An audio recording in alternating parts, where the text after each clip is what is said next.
हम लोग को विचार कर रहे हैं कि सत्य क्या है, असत्य क्या है। हम लोग इसी लिए बैठा।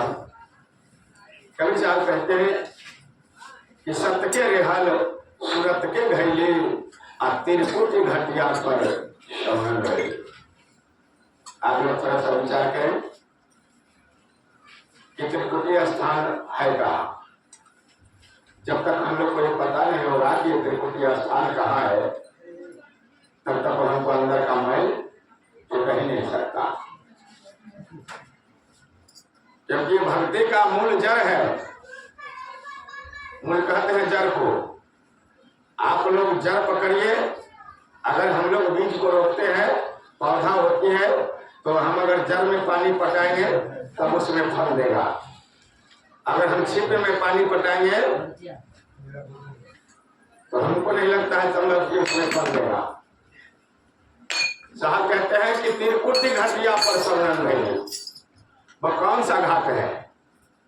और सबसे प्रथम ये हमको जानना है कि सदगुरु कबीर साहब का जितना कि साखी शब्द भजन जो भी है, ये काया रूपी है।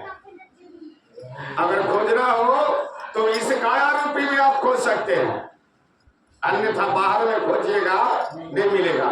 क्योंकि कबीर साहब कहते हैं कि धर धरती के एक के लेखा और जस बाहर तस भीतर देखा। जो आप बाहर में खोज रहे हैं, कबीर साहब कहते हैं तुम अपने अंदर में खोजो।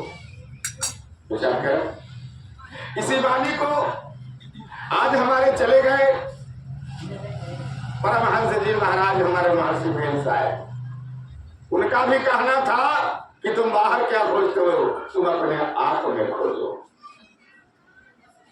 सारे कुछ अपने आप में अंदर में भरा हुआ है, केवल हमको पावर बनाना पड़ेगा खोजने का।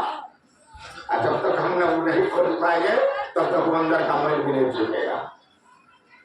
कवि साहब कहते हैं कि सत्य के रेहल सूरत के घैली और तिरकुटी घटिया पर। ऐसा नहीं समझ लिए कि जाकर के क्या नाम है इधर हो कुर्सेला घाट पर जाकर क्या खोजिएगा, नहाइएगा, नहीं मिलेगा। साहब कहता है त्रिकुटी घटिया पर शवनन भैली। जब तक वह त्रिकुटी स्थान पर हम लोग नहीं पहुंच पाएंगे तो हमारा अंदर का मैल नहीं छूटेगा। लेकिन ये बड़ा मार्केबल बात है, हम लोग विचार नहीं करते हैं, केवल हम लोग सुन लेते हैं और सुन करके हम लोग उस पर विचार नहीं करते हैं, उस पर चिंतन नहीं करते हैं, मनन नहीं करते हैं। इसलिए आज मेरा दुर्दशा है। जैसे थोड़ा सा उपमा दे रहा हूं मैं